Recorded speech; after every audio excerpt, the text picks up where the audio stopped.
지난 시간 우리들이 정리를 했던 것,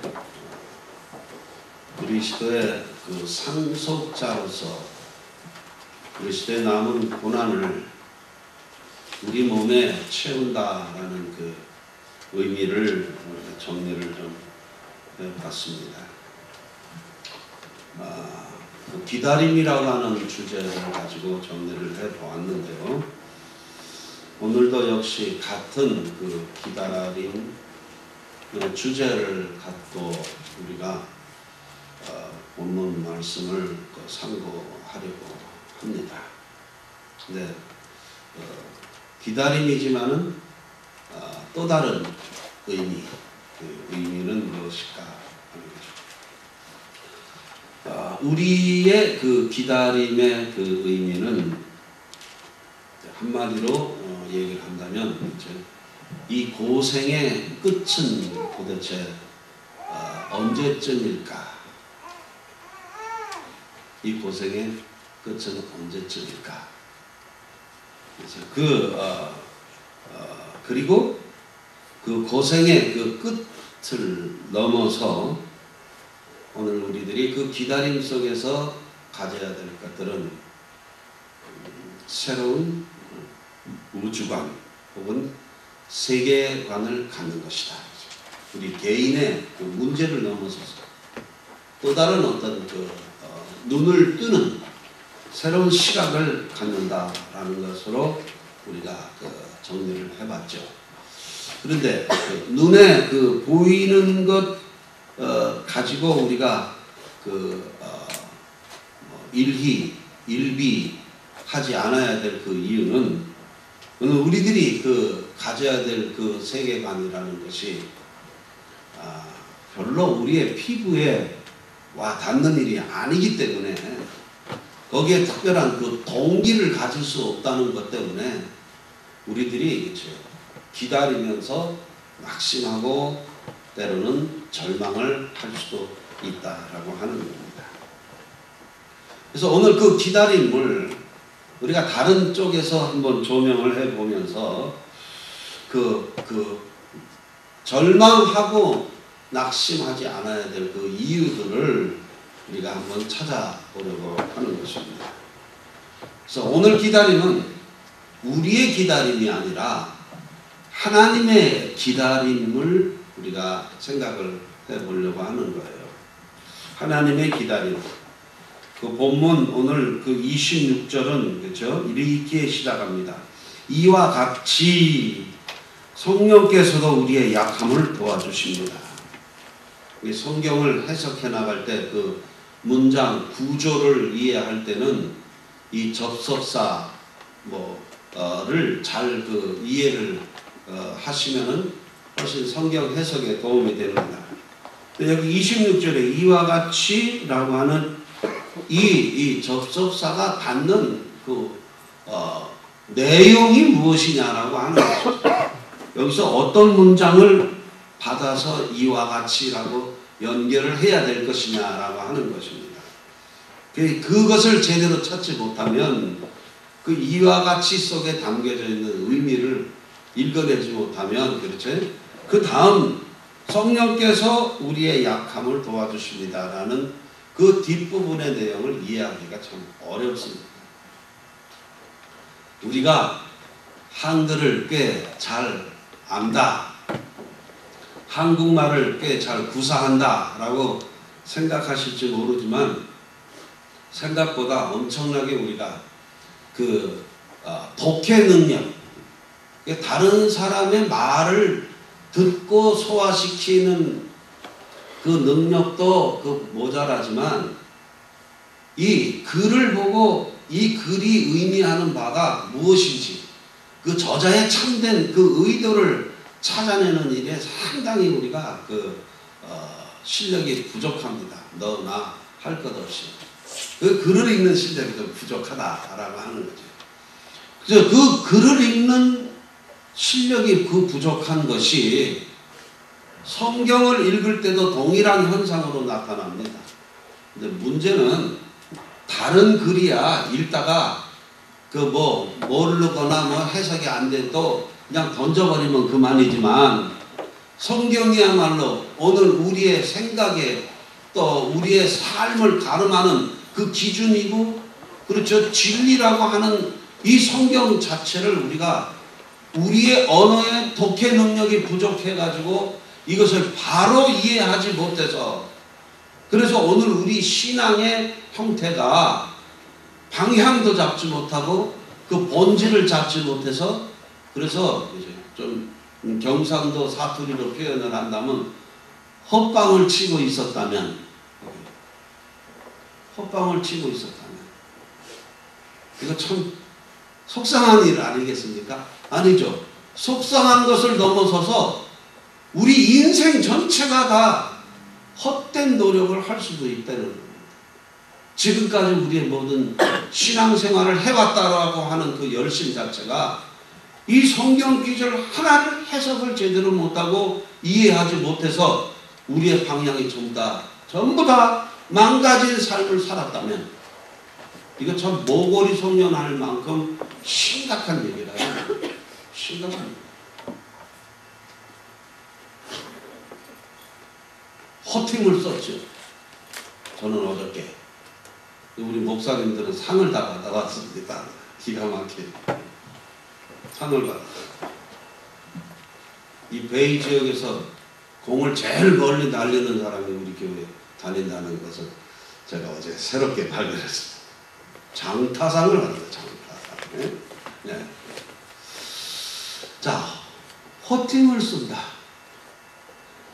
똑같이 능력을, 똑같은 시간에, 똑같은 힘을 가지고, 똑같은 스타트 라인에서 똑같이 일을 했는데, 누구는 상을 받고, 누구는 절망과 좌절에 빠진다.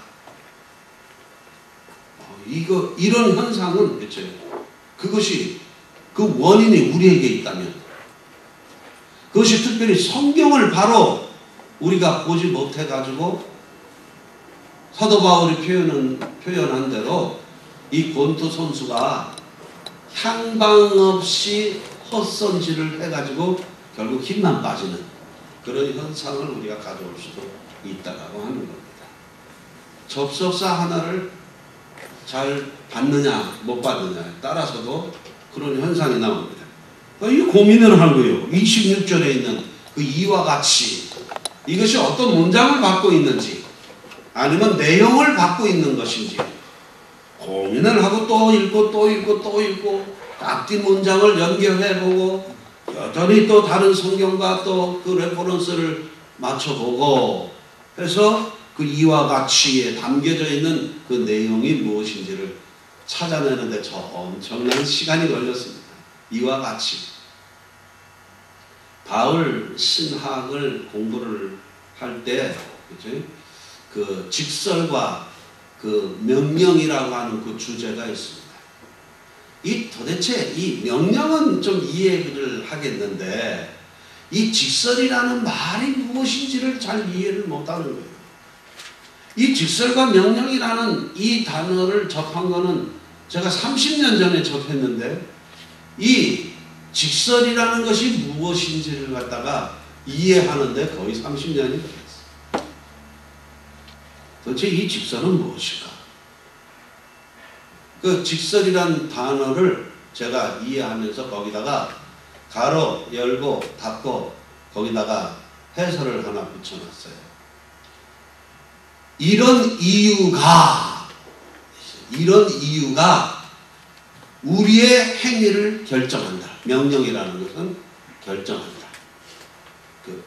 이런 이유가 그래 놓고 나니까 그 직설을 이해하기가 쉽더라는 거죠. 이런 이유가, 이런 이유, 그 이유 속에 담겨놓은 것은 아주 무지한 이야기들을 담을 수 있지만 이것을 한마디로 농축해서 요약하면 이와 같이 하나님께서 너희를 사랑하셨던 그 이유 때문에 이거라는 거예요. 그거를 찾아내지 못하면 도대체 이 난해한 이야기, 직설과 명령이라는 걸 이해하기가 어렵죠. 여기서도 이와 같이 또 있습니다. 그 이와 같이 오늘 26절에 있는 이와 같이를 담아내야 될 그 내용은 무엇이냐. 이거 그냥 뭐 주석책 보고 아는 거 아닙니다. 로마서를 제가 이 성경 전체를 내가 한 70번을 읽었다면 로마서는 한 200번을 읽었을 겁니다. 로마서를 200번 읽으면서도 이 논리의 전개가 안 되는 것 때문에 제가 이 로마서 전체를 강해를 하는 것 자체가 늘 그지 망설였던 거예요. 이제는 그지 더 이상 망설였다가는 이걸 한 번 더 강론을 할 기회가 없을 것 같아서 그냥 덤벼들었습니다. 덤벼들면서 또 로마서를 보면서 도대체 이 로마서에 담겨져 있는 그 일관된 논리의 흐름을 찾아내려고 나름대로 애를 많이 썼단 말입니다. 그 애씀 속에 이 오늘 26절에 그 이와 같이라는 이 단어 하나 해석하는데도 몇 달이 걸린 겁니다. 머리가 나쁜가? 그런가 봅니다. 그 머리 나쁜 리더를 만나면 사람들이 고생합니다. 고생. 네? 자, 저 산을 올라가자. 딱 올라갔는데 올라가고 나서 여기가 아닌가벼. 저 산인가 봐. 그리고 다 내려와가지고 저 산을 딱 가가지고 저는 아니야 먼저 갔던데 거긴가 봐. 이러면 아주 그 따라다니는 사람들 아주 그냥 맥 빠지지 않습니까? 머리 나쁜 목사를 만나서 여러분들이 고생하는 것 죄송하게 생각합니다. 어쨌든 시간이 흘러서도 그래도 정확히 제 나름대로는 깨달았다라고 생각하는 걸 여러분에게 말할 수 있어서 저 또 다른 행복합니다. 행복이 있어요. 이와 같이 여기는 이제 가로 열고 닫고 무엇을 갖다 붙여놔야 되는가 하면 우리의 기다림이 있는데 성령께서도 또 다른 기다림, 그러나 그 의미는 훨씬 다른 그 기다림 같이 이렇게 가로 열고 닫고 이것을 붙여놓으시면 그 뒤에 이야기를 우리가 쉽게 이해를 할 수가 있죠. 기다림이죠. 이와 같이 우리도 목마르게 기다린다 이게. 이 고생의 끝이 어디인가? 우리가 가장 영광된 자리까지 갈 때까지 도대체 얼마나 많은 노력과 시간이 더 필요해야 되는가? 또 우리가 얼마만큼 그때까지 어려움을 더 많이 겪어야 할 것인가 라고 하는 이 탄식 속에서 우리가 가지고 있는 그 기다림, 똑같은 그 기다림이 오늘 26절 이후에 성령께서 가지고 계시는 그 기다림은 우리는 우리를 향하여 가지고 있는 기다림이라면 오늘 성령께서 갖고 계신 이 기다림은 성령 그 자신을 위한 기다림이 아니라 바로 우리들 자신을 위한 기다림입니다.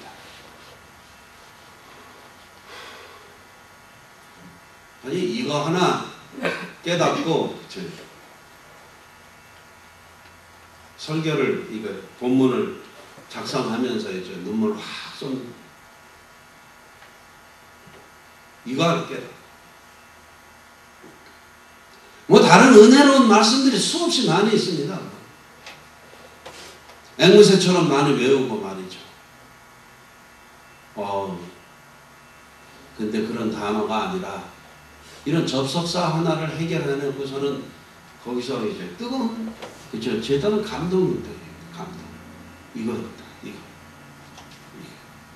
이거를 사도 바울이 성경을 서신서를 쓰면서 이제 그 뜨거운 그 가슴의 그 뭉클거림이 이 바울 서신서를 통해서 사람들에게 과연 전달돼야 되는데 그리고 그 바울의 그 뜨거운 가슴의 뭉클거림이 오늘 나에게도 좀 전달이 됐으면 좋겠는데 점심 먹고 우리가 성경 공부하잖아요. 좀 참석 좀 하세요. 저는 무슨 뭐 성경 기자를 뭐 이것이 뭐 그 유익한 기재다. 그런 얘기를 하고 싶은 것이 아니라 정말로 그 성경을 기록한 그 저자들의 그 삶의 현장에서 오늘 우리들을 향하여 얘기할 수밖에 없는 그 안타까움과 그 절박감, 그 가슴에 그 심장의 그 뜨거운 그 느낌들을 우리가 좀 듣고자 함이라는 겁니다. 그것을 좀 느끼자. 그것을 좀 듣자. 그것을 좀 보자. 이거예요. 당연한 귀절 그죠? 하나님께서 능력 주시면 불가능한 것이 없다. 액자 써놓고 그거 외우는 그것이 아니고, 그런 정도가 아니고. 그런 얘기 따지자면 불경에도 훨씬 좋은 얘기 훨씬 많고, 공자가 지금 저술들에도 그런 좋은 얘기 많이 있습니다. 그게 아니라, 이 성경 본문을 통해서 이제 저자의 심장을 우리가 느껴본다면, 그 저자의 그 심장을 통해서 하나님께서 우리를 향하여 어떤 지금 감정을 갖고 계시는지, 어떤 마음을 갖고 계시는지, 그것을 한번 정말로 그저 액면 그대로 한번 느껴보자는 겁니다. 액면 그대로.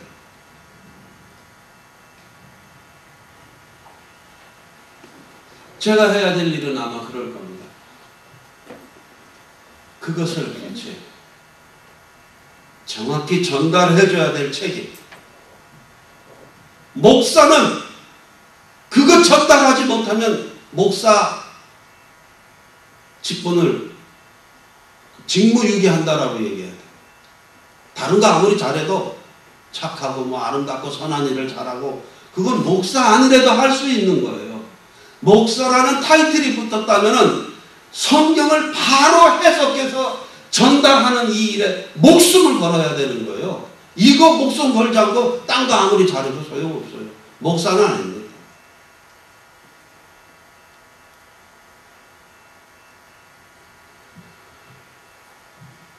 성령의 기다림. 그것은 우리와 또 다른 차원의 기다림이었습니다. 이 하나님의 기다림의 성격을 그 뒤에 이렇게 얘기합니다. 탄식으로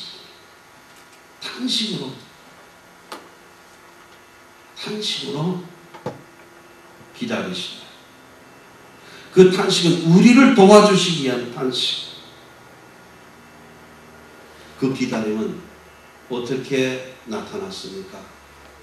그것은 바로 예수 그리스도께서 십자가에 달리신 그 사건을 통해서 가장 정확하게 표현된 겁니다. 하나님의 그 기다리심. 그 십자가에서.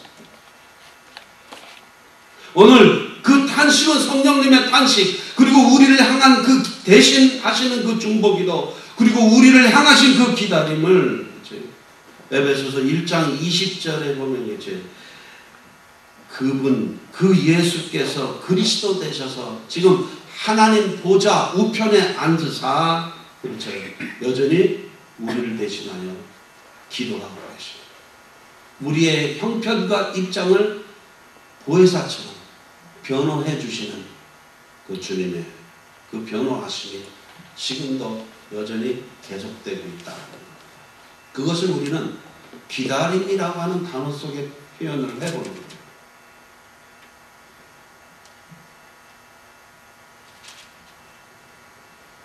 그리스도의 십자가. 사도 바울은 그것을 오늘 로마서 8장에서 이렇게 표현합니다.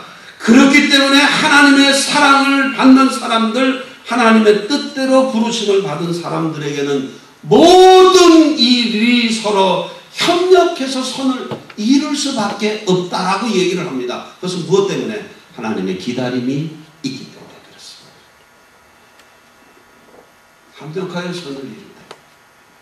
여기 합력하여 선을 이룬다라고 하는 것은 A라는 사람과 B라는 사람이 서로 마음을 합해서 선을 이룬다, 그런 뜻이 아닙니다.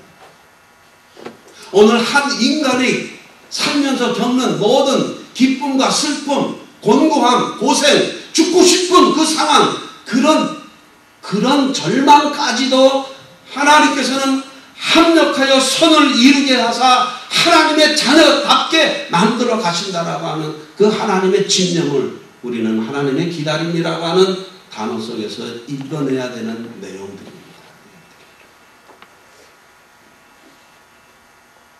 아, 힘들다. 아, 사는 것이 힘들다. 기다리기도 지쳤다. 바로 가장 절망스러운 그 탄식, 그 고통의 외침, 그것까지도 하나님께서는 합력하여 손을 이루게 하신다.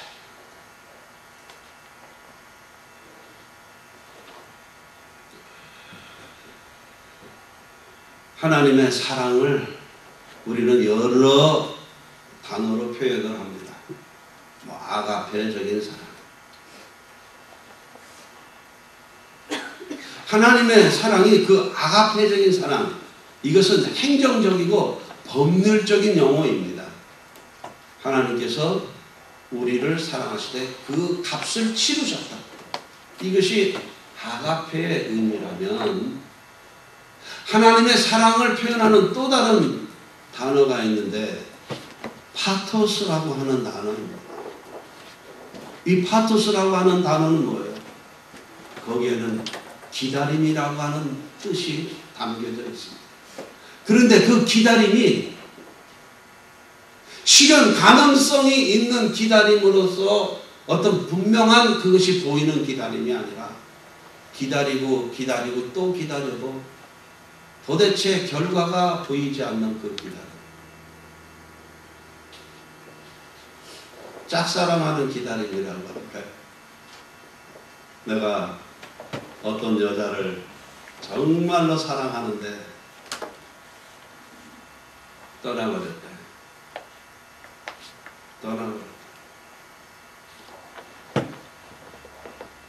떠나버렸다. 그리고 여전히 나는 그 사람을 내 마음에 담고 20년, 30년, 40년 계속 내 속앓이를 앓고 있는데, 떠난 그 사람은 내가 앓고 있는 이 속앓이야 알지도 못할 뿐더러 그런 것 자체에 아무런 의미도 부여하지 않는 그 상황, 이것을 파토스라고 얘기해요. 슬픈 거예요. 어두운 겁니다. 하나님께서 우리를 향하여 사랑하신다라고 하는 이러한 표현을 하셨을 때 그 사랑 속에는 말이죠, 여전히 하나님에 대해서 아무런 존재 의식도 없고 아무런 의미도 부여하지 않고 여전히 인간들 자신들이 자신들만을 사랑하며 여전히 자기의 의지대로 자기의 삶을 자기가 디자인하면서 살고 있다고 믿고 있는 그 사람들, 하나님하고 아무 상관없이 살고 있는 사람들을 향해 끊임없이 기다립니다.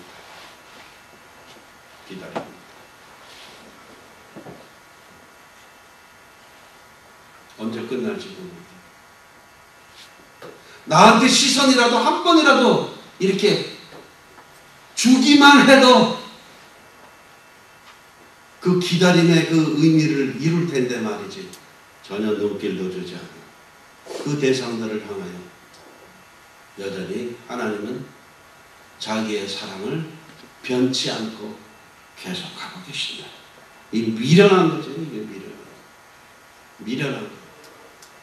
정말로 미련한 거. 하나님은 그 사랑을 알고 계시죠. 그 사랑이 있었기 때문에 우리는 십자가의 은혜를 이해할 수 있습니다. 그리고 그 하나님의 기다림이 있었기 때문에 오늘 이 땅에 살고 있는 우리들에게도 기다림이라고 하는 단어가 가능해진 거예요. 하나님의 기다림이 있었기 때문에 우리의 기다림도 가능하다.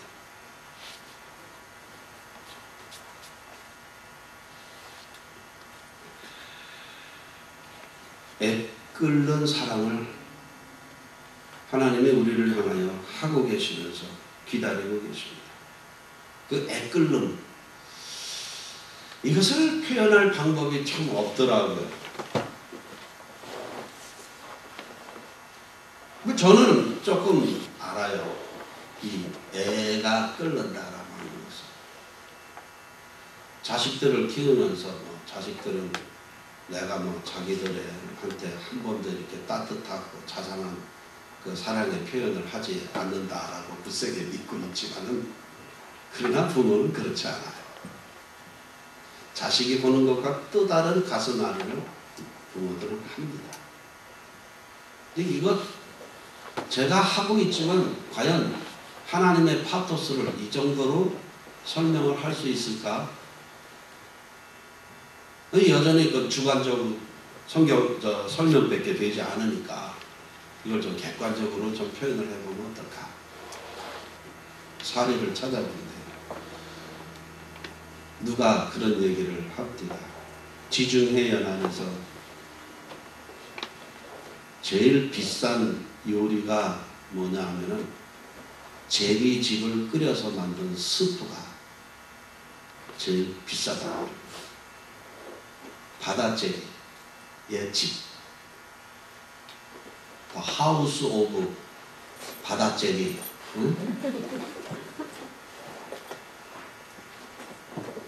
이게 이제 그 바다제비가 알을 낳기 위해서요. 알을 낳을 때쯤 되면은 이 절벽에다가 그 알을 낳을 그 집을 만든답니다. 근데 이 집을 만들 때 이런 지푸라기를 자기의 그 위액을 이렇게 끄집어내서 그 위액과 이 지푸라기를 섞어서 그 집을, 그 둥지를 만드는데 이제 그 산란대를 맞춰가지고 그 집을 이렇게 만들면 사람들이 그 집을 딱 띄어버려요. 이게 와서 이렇게 보니까 그 집이 없잖아요.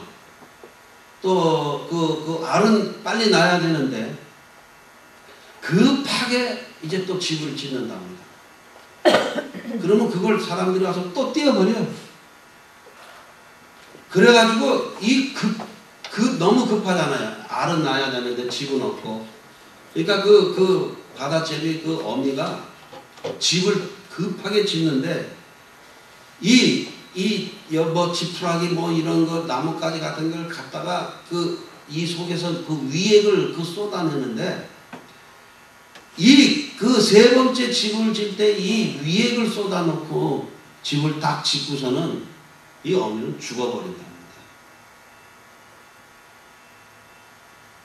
죽어버린다. 그 죽을 만큼 그 위액을 쏟아낸 그 어미의 그 심정을 파토스로 한번 표현을 해봤어요.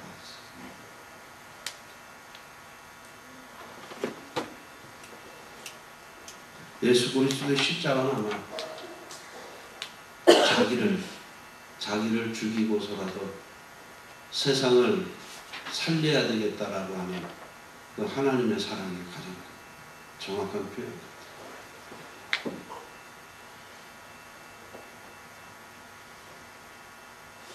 잊고 있었습니다.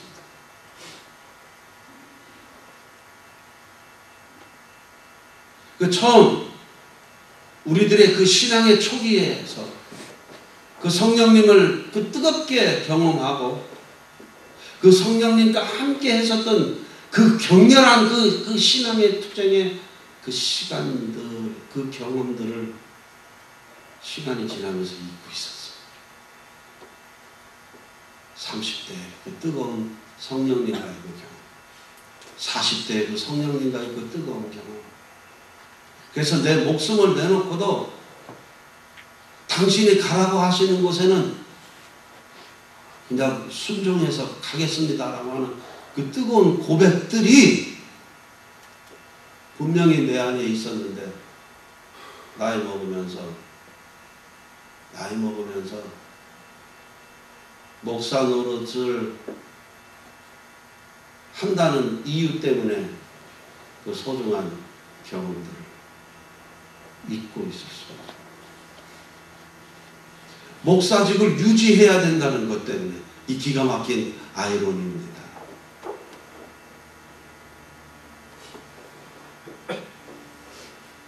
목사가 되기 전에는 그 뜨거움이 있었는데 목사 되고 나니까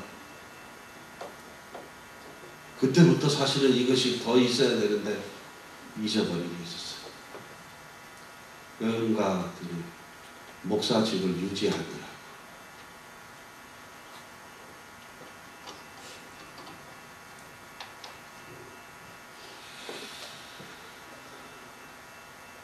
여전히 우리를 향하여 기다리고 계시는 그 하나님의 그 기다리심을 잊고 있었다.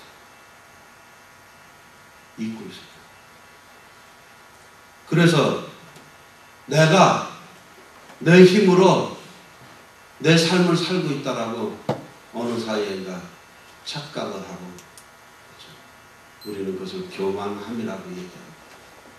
교만에 있었다는 것. 하나님을 잊고 있었어요.